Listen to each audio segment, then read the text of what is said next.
jumpa lagi dengan Lena di channel YouTube Audio Plus Indonesia.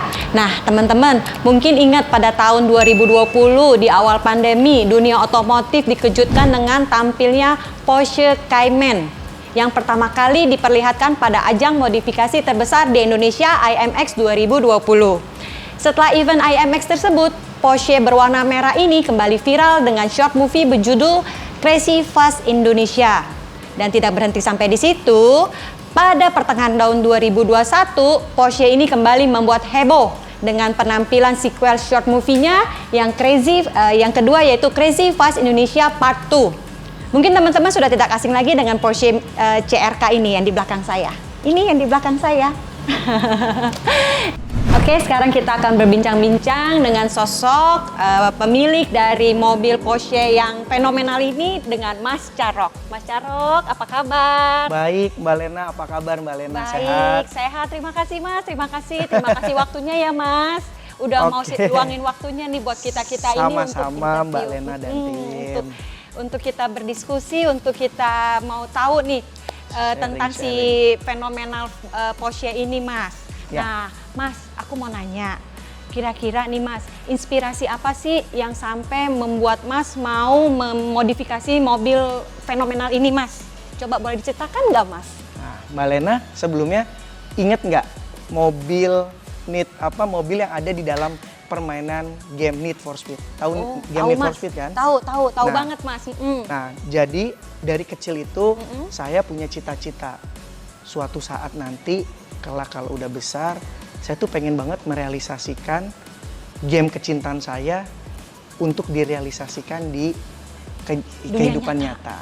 Seperti itu. Jadi kita kan tahu bersama bahwa pecinta otomotif dan game itu pasti masing-masing itu bisa memodifikasi mobilnya lewat Need for Speed itu.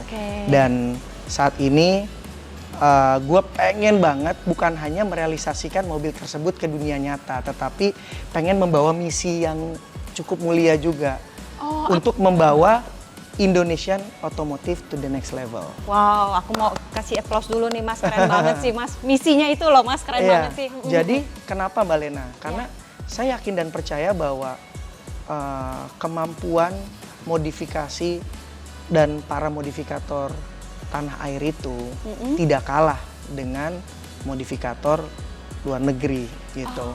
Dan saya yakin dan percaya kalau kita mempunyai konsep dan kita put right man on the right place dan membawa bersatu Indonesia untuk membuat sebuah karya yang membanggakan Indonesia, insya Allah kita bisa bukan hanya bersaing di level Asia, bahwa kita juga bisa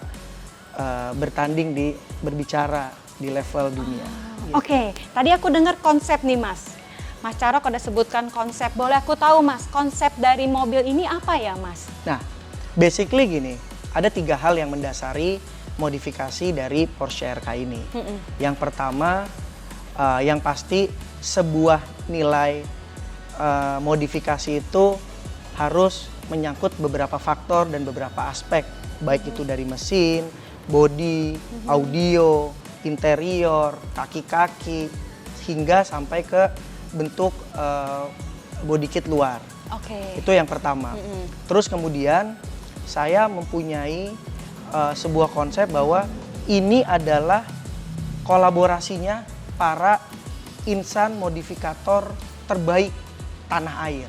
Jadi ada 8 modifikator Indonesia yang saya ajak dalam proyek kolaborasi di Porsche RK ini. Karena gue yakin dan percaya bahwa tidak ada orang yang ahli di semua bidang. Setiap orang pasti mempunyai kelebihan dan kekurangannya. Jadi untuk Porsche RK ini saya berkolaborasi dengan 8 modifikator handal Indonesia. 8 tuh ya Mas semua? Gak gampang kan ya Mas? Dan yang terakhir, poin terakhir adalah gua pengen banget bikin sebuah modifikasi tetapi untuk mengangkat pride anak bangsa. Jadi semua modifikasi yang saya tunjuk itu dari 8 orang itu adalah menggunakan brand lokal yang mengangkat Indonesia. Oh, semuanya tuh ya Mas, pokoknya dari modifikasinya. Semua, dari kaki-kaki, audio, interior dan lain-lain, itu semua orang-orang kita semua juga berkolaborasi lokal. dari orang-orang yang memang mempunyai produk lokal. Oke. Dan satu lagi yang jangan sampai lupa, saya ingin menciptakan sebuah modifikasi yang bukan hanya indah dipandang dari segi nilai seni dan estetisnya, tetapi juga tidak menghilangkan dari nilai fungsi itu sendiri. Jadi bukan hanya mobil yang keren ditaruh di garasi, jadi Queen Garage, ikut modifikasi tapi nggak bisa dibawa jalan. Gua pengen bukan hanya menjadi Queen of Garage, King of modifikasi, tetapi King of Street juga bisa dibawa di jalan. Oke, Gitu. keren. Jadi nilai fungsinya juga harus kita masukin. Jadi fungsinya juga nggak hilang ya Mas? Iya, ya, bisa Mas? dibawa jalan. Oke, nice. Nah, kira-kira Mas, kalau dalam mobil ini ada fungsi apa aja ya Mas Carok? Nah, seperti tadi saya tanya, setiap orang kayak kita nih di Jakarta ini kan pasti macet ya Mbak ya. Iya. Jadi yang pasti nilai fungsi itu bukan hanya tampilan luar aja, tetapi kita juga harus bisa enjoy to drive juga dalam menikmati mobil hasil modifikasi kita. Dan yang paling nggak kalah penting salah satunya, saya akan menentukan untuk audio yang terbaik. Untuk mobil, iya audio karena penting tuh Mas. penting Kadang banget kan, audio. Ya kita kan kadang suka macet ya Mas ya di Jakarta ya, Jadi gimana kan, sih? kalau macet kita biasa dengerin musik, Betul. sama dengerin radio. Tapi yang Iya. pasti kan kita juga harus nggak boleh salah memilih dalam fungsi dari hal yang satu ini. Jadi kita betul. Jadi saya mempercayakan, waktu itu berkonsultasi sebelum saya bikin project ini, untuk khusus di audio saya berkonsultasi dengan sahabat saya, Bro Andika dari V Audio. Nah saat itu saya datang kepada Bro Andika, bilang, "Bro, gue pengen bikin suatu project modifikasi di mana audionya itu bukan hanya bagus dan dari sisi fungsinya, tetapi brandnya itu juga harus Indonesia, karena konsep untuk Porsche RK ini adalah mengangkat indigenous lokal gitu." Dan akhirnya kita pilih Crescendo karena ternyata ada produk asli karya anak bangsa yang mempunyai kualitas yang nggak kalah dengan produk luar. Audio pada Porsche RK ini menggunakan sistem two-way speaker dengan satu buah subwoofer berukuran 10 inch.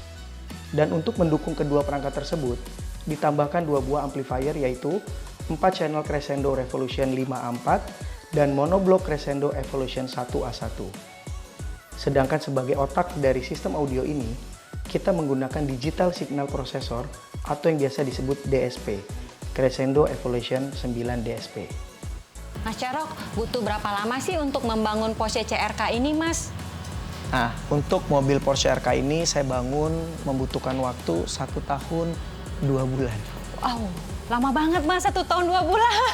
Ini mobilnya nggak dipakai-pakai Mas? Nggak dipakai-pakai. Untuk Mas Carok mobilnya banyak ya. Kalau nggak pusing juga Mas. Oke Mas. Terus ada tantangannya nggak Mas? Dalam kan namanya 1 tahun 2 bulan ya. Berarti kan mungkin ada tantangan atau apanya gitu Mas. Boleh ceritain nggak Mas ke kita Mas? Ya, jadi mungkin banyak yang bertanya kenapa saya membutuhkan waktu yang cukup lama gitu ya untuk membangun Porsche RK ini. Jadi beberapa tantangan, pertama begini, saya poin pertama adalah ingin menciptakan sebuah karya bukan dari barang yang sudah ada. Jadi Porsche RK ini benar-benar baik dari sisi velgnya, kita pesan 6 bulan, dan ini tipe CRK dengan fitmentnya, dengan ET-nya, tebelnya, dan lain-lainnya, speknya itu benar-benar dikhususkan untuk mobil ini. Kemudian yang kedua, jadi si body kit tersebut harus menyesuaikan dengan fitment kaki-kaki. Jadi bayangin, dari 8 modifikator tersebut harus kita brainstorm bersama dan saling berkolaborasi dan bersinergi untuk sama-sama mencari hitungan-hitungan yang pas untuk fitment mobil ini. Dan semuanya prosesnya nggak langsung kita mengerjakan bersamaan, itu beda-beda. Pertama kita kaki-kaki dulu, habis itu body kit menyesuaikan dengan kaki-kaki, habis itu baru masuk ke interior. Jadi itulah yang melihat kenapa 1 tahun 2 bulan, karena prosesnya itu cukup panjang.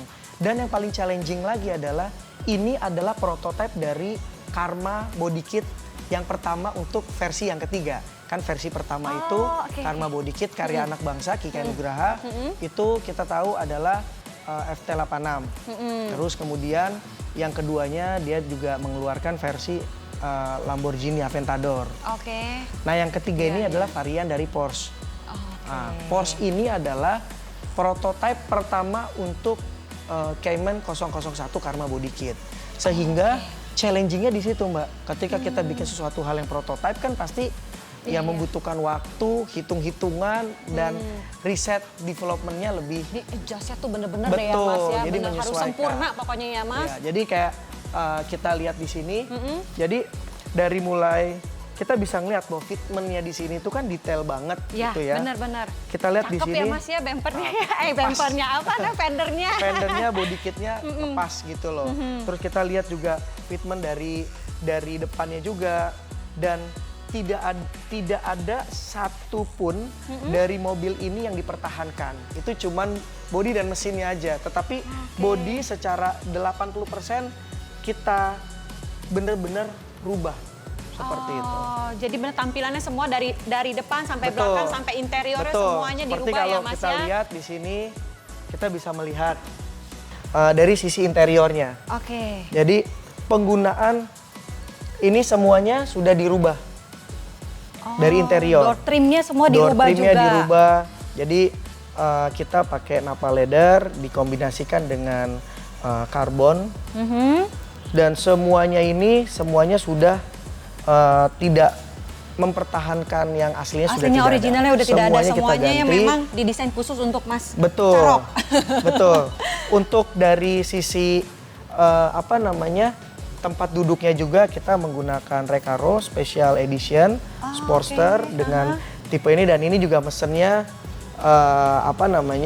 sampai 8 bulan gitu. Untuk kursinya sendiri ini Mas? Kursi sendiri, betul. Dan terus kemudian dari sisi airsasnya juga kita menggunakan RBFT gitu kan. Jadi mobil ini bisa naik turun sendiri disesuaikan dengan kondisi jalanan. Seperti itu. Jadi mobil ini bisa kita atur ketinggian untuk tinggi rendahnya apabila kita mau maju. Jadi tidak bisa disesuaikan. Ini pokoknya ini benar-benar didesain untuk buat Mas Carok aja ya. Satu-satunya ya Mas ya. Menyesuaikan. Makanya gitu. Jadi kayaknya semua dari awal, dari depan sampai belakang semua sesuai dengan yang Mas Carok mau gitu kan. Yang emang idenya Mas Carok, saya maunya seperti ini semua disesuaikan. Keren banget sih Mas Isi. Keren kan teman-teman? Ini loh sosoknya Mas Carok. Yuk siapa yang mau kenalan? Mas Carok, kalau saya lihat dari berbagai pemberitaan media, mobil ini telah memenangkan banyak sekali penghargaan ya. Nah, Mas Carok boleh ceritakan Kak, penghargaan apa aja sih yang udah didapat oleh si mobil ini? Oke, jadi kalau terkait dengan penghargaan yang kita dapat selama ini, sebenarnya kembali pada prinsipnya dari awal saya tidak pernah ingin mengeset atau mempunyai target berapa jumlah piala yang saya dapatkan, karena tujuan saya membangun modifikasi ini bukan untuk meraih piala, tetapi saya membangun modifikasi ini untuk menciptakan sebuah karya modifikasi yang merefleksikan jiwa saya, karakter saya. Jadi suatu saat pada saat saya bisa bikin dan orang pada saat di jalan itu orang udah, wih itu Porsche-nya CRK tuh. Ikonnya gitu. Pokoknya image-nya ya. Mobil ini tuh saya banget. Jadi bukan saya mengikuti orang lain, tetapi bagaimana harapan saya mobil ini nantinya akan menjadi legacy. Gitu, dan menjadi trendsetter, bukan ikut trendsetter. Jadi saya menjadi trendsetter seperti itu. Nah, tapi alhamdulillah ternyata beberapa kali saya coba ikut dalam ajang otomotif modifikasi nasional seperti HIN dan Jarum Black, dan alhamdulillah dari 4 modifikasi nasional yang kita ikuti, kita total udah menyabet sekitar 36 piala. Gitu. 36 piala Mas, banyak ya Mas, banyak loh Mas. Dan beberapa kali kita memenangkan kontes modifikasi di ajang tersebut. Tapi kembali lagi, saya tidak pernah berpikir atau berharap mendapatkan seperti itu karena saya melakukan segala sesuatunya dengan passion, dengan sepenuh hati, dan saya yakin banget proses itu tidak mungkin mengkhianati hasil. Dan apapun yang kita lakukan itu akhirnya angka-angka dan prestasi akan mengikuti dengan sendirinya. Keren Mas, aku yang tepuk tangan deh buat Mas Caro. Keren Mas.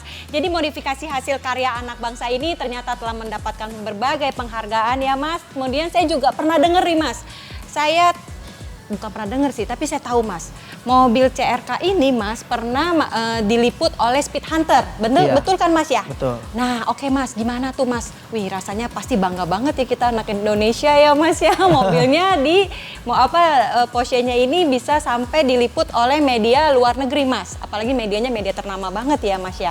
Boleh ceritain nggak Mas? Ya, jadi ceritanya waktu kita masuk Speed Hunter itu dia DM di Instagram saya. Oh. Dia menyampaikan bahwa apakah saya punya waktu untuk direview. Dan saya kaget ketika yang mendem saya itu adalah salah satu media otomotif terkenal dunia gitu loh, terbaik, salah satu yang terbesar di dunia, Speed Hunter. Jadi dari situ kita mengarrange pertemuan, dia datang dari UK ke Jakarta. Dan waktu itu ada 2 mobil saya yang langsung diliput sekaligus. Yang pertama mobil Porsche CRK ini dan satu lagi mobil BMW The Beast saya. Dan ternyata saya tanya dari mana mereka tahu mobil ini. Ternyata mereka taunya dari sequel short movie Crazy Fast Indonesian saya yang pertama dan kedua. Oh iya, aku nonton tuh Mas di YouTube. Ya, jadi saya juga kaget bahwa dan kembali lagi waktu itu saya tidak pernah berpikir dan membayangkan bahwa akan diliput atau mendapatkan prestasi yang banyak, diliput media luar negeri, bahkan salah satu penghargaan tertinggi dari Porsche CRK ini adalah kita mendapatkan tiket modifikasi di ajang otomotif modifikasi terbesar dunia, yaitu SEMA di Las Vegas. Wow. Itu tahun 2020. Tetapi karena saat itu masih pandemi, jadi seluruh event otomotif kan itu ditiadakan. Gitu, jadi di cancel. Tapi insya Allah tahun 2022 ini, akhir Desember ini, Porsche CRK ini akan mewakili Indonesia untuk bersaing dan ikut dalam ajang otomotif modifikasi terbesar di dunia di Las Vegas. Keren Mas. Keren banget Mas Caro, keren banget. Jadi deh, mohon doanya ya, semoga. Pasti Mas, kita doakan sama-sama, semua pasti menang. Hore! Oke. Mas, tadi aku dengar ada sebut tentang The Beast nih. Ya. The Beast Mas, ceritain deh Mas, The Beast itu Mas, gimana Mas? Nah, jadi menariknya BMW The Beast saya itu, kalau Porsche CRK ini tadi sudah saya ceritakan apa itu keunikannya. Kalau di The Beast itu dia adalah white body kit pertama M series di Indonesia yang saya modifikasi sedemikian rupa, dan dia bukan hanya, kembali lagi, semua mobil modifikasi saya bukan hanya memperhatikan nilai estetis aja, tetapi nilai fungsi, dan ini mobil tersebut bisa drift. Jadi bukan hanya dia juara modifikasi, bisa dipakai touring ke Bali 1.300 km sudah 2 kali. Terus kemudian ikut drift. Bisa drift. Bisa drift juga ya Mas? Dan yang terakhir main film juga. Komplit nih Mas. Jadi semuanya. Komplit, iya. Wih keren-keren ya mobilnya Mas Corok ini, bener-bener semuanya ya. Jadi semuanya mobilnya tidak menghilangkan fungsinya ya Mas ya. Yes. Jadi nggak cuman dimodifikasi yang buat keren-kerenan aja Mas, tapi fungsinya tetap ada. Keren sih Mas, aku demen, aku suka. Mas, aku suka. Mas, dari kedua mobil yang tadi Mas cerita ini, The Beast dan si CRK ini, nah kira-kira yang mana yang paling Mas favoritkan? Mas Caro favoritkan yang mana dari dua ini? Jeep Willys saya.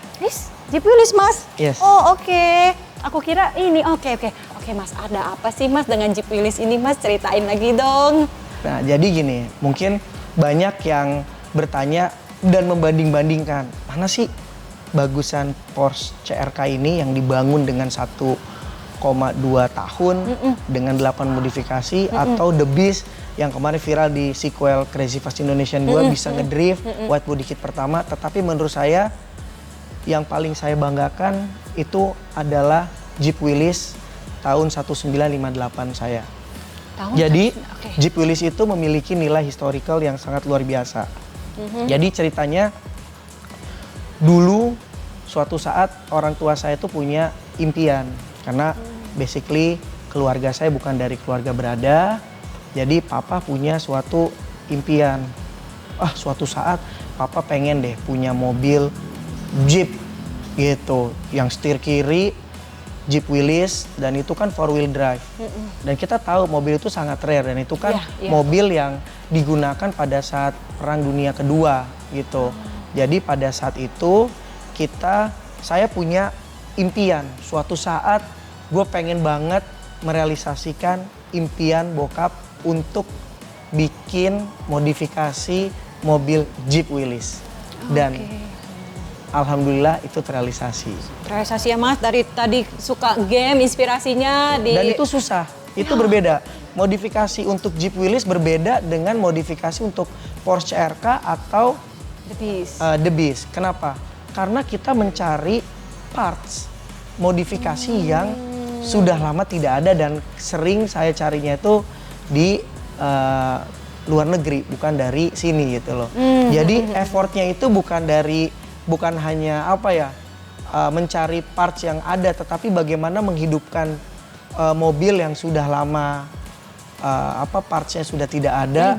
Jadi ada beberapa parts itu kita akhirnya cari-cari dari komunitas. Saya masuk dulu ke komunitas Jeep Willys, habis itu kita pelan-pelan membangun, akhirnya jadilah mobil Jeep Willys 1958 ini salah satu mobil yang saya sangat favoritkan, paling saya sukai. Nice juga ya Mas, historinya semua masing-masing mobil ada histori ya, tapi Jeep Willys ini sih menyentuh hati karena kan papanya Mas ya mau mewujudkan apa yang papanya Mas Carok mau gitu kan, yang inginkan belum terwujud. Dan menariknya itu ada anhangnya juga. Anhang itu jadi semacam kereta di belakang itu. Jadi kan pada saat Perang Dunia Kedua itu kan kendaraan Jeep itu kan Willys untuk perang dan membawa logistik perang. Itu jadi ada anhang itu, gerobak di belakangnya yang dikaitkan dengan mobil Jeepnya itu untuk membawa logistik, dan itu pun udah saya dapatkan, dan replika senjatanya pun lengkap, tempat naruh senjatanya. Jadi mobil ini tuh bener-bener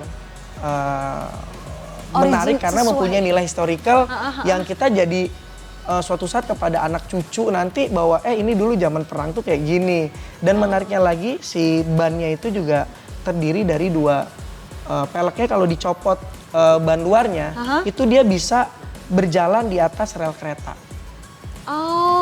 Itu menariknya. Jadi ada banyak sekali cerita dari Jeep Willys ini, dan ketika kita membangun sebuah modifikasi, akhirnya hal-hal tersebut tadi yang membuat kita tuh menjadi mempunyai cerita sendiri masing-masing dari apa yang kita lakukan. Nah Mas Carok, sebagai penutup, Mas Carok boleh gak kasih tip buat para modifikator atau car enthusiast nih, buat tips-tipsnya untuk modifikasi itu seperti apa Mas? Nah, jadi kalau saya memberikan masukan ada 3 untuk para car enthusiast dan teman-teman yang ingin start untuk melakukan modifikasi kepada mobil kesayangannya. Yang pertama, tentukan tujuan. Kita mau bikin apa? Contohnya kita apakah mau bikin mobil modifikasi atau mobil balap? Karena ketika kita menentukan sebuah tujuan, kita harus menentukan right man on the right place. Kita harus menentukan, setelah kita menentukan tujuan kita mau bikin apa, terus kemudian kedua adalah kita harus mencari orang-orang yang memang ahli di bidangnya. Gitu. Jadi kita list tujuan kita apa. Untuk mencapai tujuan ini, siapa yang ahli di bidang ini. Jadi kita put right man on the right place. Kita harus melakukan sinergi dan kolaborasi dalam modifikasi. Nggak bisa kita sendiri, karena seperti saya bilang tadi di awal, kita ini bukan Superman. Kita adalah super team. Jadi kita mencari super team untuk mengkolaborasikan dan mensinergikan apa yang telah menjadi keinginan kita untuk kita realisasikan kepada oleh teman-teman dan modifikator tersebut. Gitu. Dan yang ketiga, saya selalu sampaikan dimanapun saya berbicara dan kepada teman-teman bahwa apapun yang kalian lakukan itu, modifikasi itu tidak jauh dari seni. Seni adalah totalitas. Jadi jika tidak lebih baik tidak. Untuk melakukan segala sesuatu, lakukan segala sesuatu dengan totalitas. Dan ingat, lakukan dengan passion. Insya Allah angka, prestasi, dan award akan mengikuti dengan sendirinya. Asik, tuh teman-teman dengerin tuh tipsnya dari Mas Carok, oke? Oke teman-teman, tadi kita sudah mendengarkan penjelasan dan tips dari Mas Carok. Mas Carok, terima kasih ya waktunya. Terima kasih sama-sama Mbak Lena dan tim udah sehat-sehat datang. selalu Mas, makasih Mas. Ya. So teman-teman jangan lupa like dan subscribe video Audio Plus Indonesia. Sampai jumpa.